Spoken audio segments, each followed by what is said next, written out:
Fasting, उपवास, intermittent fasting का यौगिक दृष्टि से प्रभाव इस शरीर पर क्या होता है? मतलब अगर आप अंतरतम में विचारों की दृष्टि से देखो तो ये इस पर बात करेंगे, और शरीर में भी। आयुर्वेदिक दृष्टि से कहा जाता है जैसा अन्न वैसा मन, पर यौगिक दृष्टि से और आध्यात्मिक दृष्टि से ये उचित लाइन नहीं। यौगिक और आध्यात्मिक दृष्टि से जैसा मन वैसा अन्न होता है। जैसा आपका मन रहेगा, जैसा आप शांत डीपर रहेंगे, वैसे ही आप भोजन करेंगे। यदि आप बहुत आध्यात्मिक, बहुत गंभीर साधना में शांत हैं, स्थिर हैं, तो आप स्वाभाविक रूप से ओवर ईटिंग नहीं करेंगे। यदि एक दो बार कर भी लेंगे तो आप उस स्थिरता में आपको बाधा आएगी। वो जो सेटिस्फैक्शन, मेंटल सेटिस्फैक्शन और स्पिरिचुअल सेटिस्फैक्शन है, उसमें बाधा आएगी। उसमें बाधा आएगी तो फिर आप प्रॉब्लम में आएंगे। आप सोचेंगे कि नहीं, भोजन से ज्यादा, उस आलस्य और तंद्रा से ज्यादा आपको वो पसंद है, तो आप फिर से वहीं शिफ्ट होंगे और आप भोजन में ऑटोमेटिकली गैप कर देंगे। किंतु यौगिक दृष्टि चूंकि चिकित्सीय पक्ष देखता है, तो वो मन से समाधान पहले नहीं निकालता, अंतरतम से समाधान नहीं निकालेगा। वो चिकित्सीय प्रणाली है।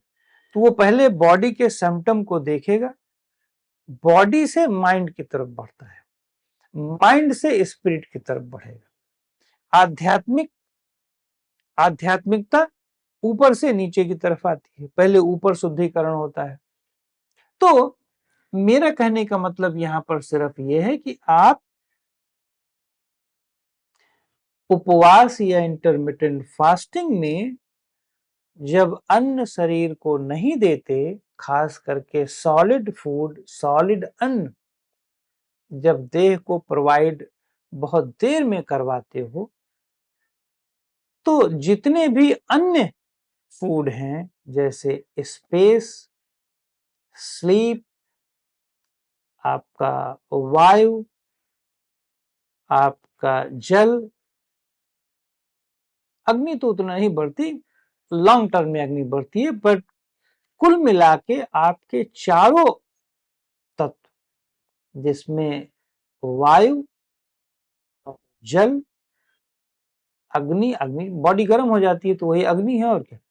तो बॉडी गर्म हो गई, बॉडी ज्यादा डिमांड करने लगी पानी की, ऑक्सीजन की। जब बॉडी गर्म होगी, इन्फ्लेम हो जाएगा, तो बॉडी ज्यादा पानी मांगेगी। अगर पानी नहीं दोगे तो और बवाल है। तो इसीलिए फास्टिंग के पीरियड में जब आप गैप करते हो तो ये सब मेंटेन रखना जरूरी होता है। सिर्फ लाभ मत देखो कि आप फास्टिंग कर रहे हैं तो सब कुछ मिल जाएगा ऑटोमेटिकली, उसमें बहुत सारी कंडीशंस होती हैं। तो बेसिकली जब आप अन्न कम करते हैं तो मन अन्न के प्रति बहुत ध्यान नहीं देता।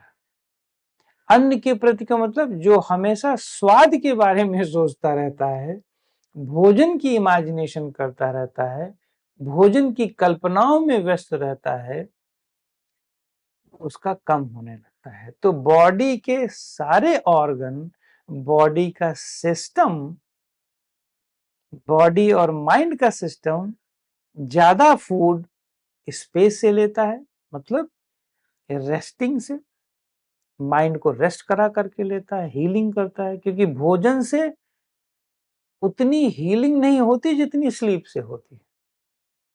मैक्सिमम हीलिंग स्पेस के थ्रू होती है। मैक्सिमम हीलिंग स्पेस के बाद एयर से होती है, वायु से, क्योंकि वायु में ज्यादा स्पेस है। अग्नि में तो स्पेस है लेकिन उसमें तो जला दिया जाता है, पर वाटर में उसके बाद स्पेस है। सबसे कम स्पेस सॉलिड फॉर्म में होता है, किंतु सॉलिड फॉर्म की जरूरत है शरीर को जिंदा रखने के लिए। तो ध्यान दें, जब इसमें अन्न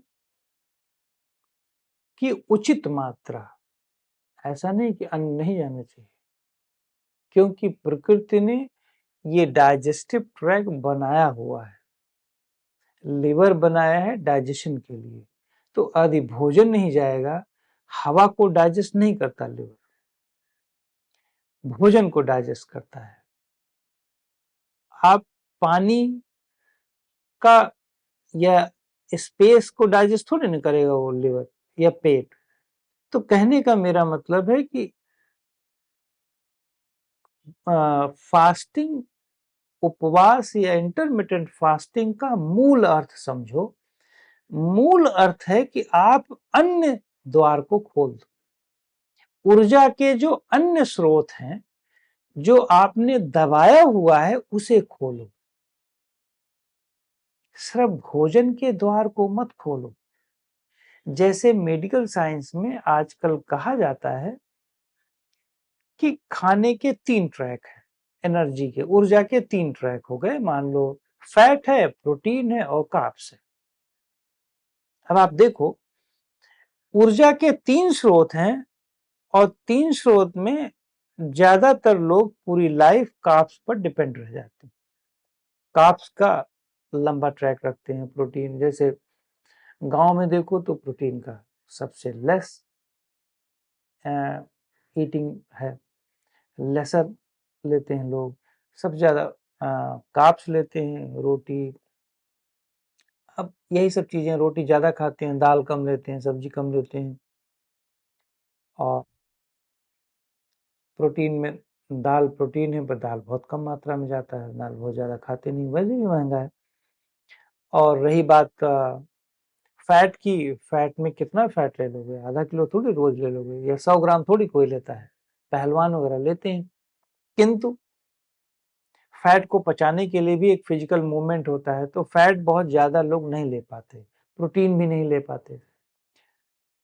तो आप नोट करो, डॉक्टर्स कहते हैं या डाइटिशियंस कहते हैं कि आप अपने कार्ब्स के सोर्स को कम कर दो, प्रोटीन और फैट के सोर्स को बढ़ा दो। उपवास कहता है कि ये तीनों सोर्स को थोड़ी देर, कुछ घंटों के लिए स्टॉप कर दो। ये तीनों सोर्स को थोड़ी देर के लिए बंद कर दो, कुछ घंटों के लिए। थोड़ी देर का मतलब कुछ घंटों के लिए या 14-16 घंटे के लिए।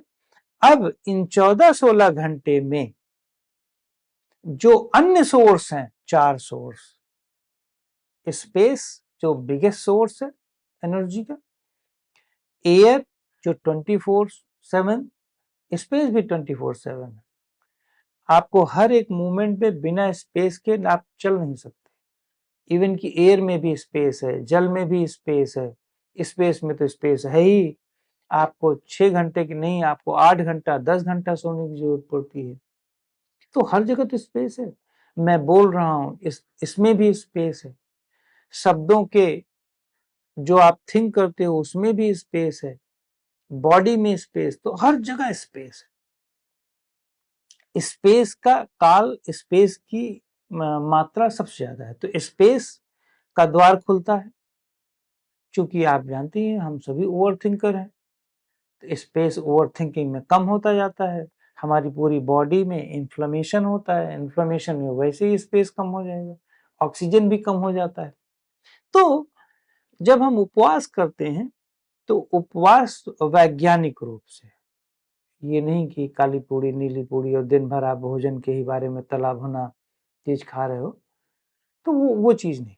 वैज्ञानिक रूप से, साइंटिफिक वे में, यदि हम आत्मशुद्धि के लिए कर रहे हैं, तो निश्चित तौर पर मैं आपको बता दूं कि आप अपने कार्ब्स, प्रोटीन और फैट के मार्ग को थोड़ी देर के लिए, कुछ घंटों के लिए या 14 से 16 घंटे के लिए बंद करते हो और अन्य द्वार को बहुत खोल देते हो। पानी, ऑक्सीजन, स्पेस और फायर।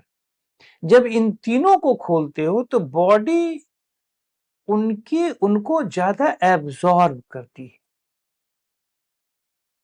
ब्रेन, माइंड स्पेस को एब्जॉर्ब कर रहा है, ब्रेन ऑक्सीजन को एब्जॉर्ब कर रहा है और प्यूरिफिकेशन हो रही है। तो नोट करो कि जितना आप गैप करते हो उसमें ज्यादा प्यूरिफ, लेकिन आपको चिल्लाना नहीं है कि बॉडी को कुछ ज्यादा ही आप 4 दिनों तक गैप करवा दो, पता चला बॉडी खत्म होने लगी। वो नहीं करना, मीडियम पाथ पे। तो जब ज्यादा गैप करते हो 12 से 14 घंटे 16 घंटे, तो निश्चित तौर पर आपकी अन्य मार्ग खुलते हैं, ऊर्जा के अन्य सोर्स खुलते हैं। जब ऊर्जा के अन्य सोर्स खोलेंगे तो निश्चित तौर पर आपकी भूख, सॉलिड फॉर्म की डाइट कम होगी और आपकी हीलिंग बढ़ेगी, आपकी फिजिकल फिटनेस बढ़ेगी, मेंटल फिटनेस बढ़ेगी।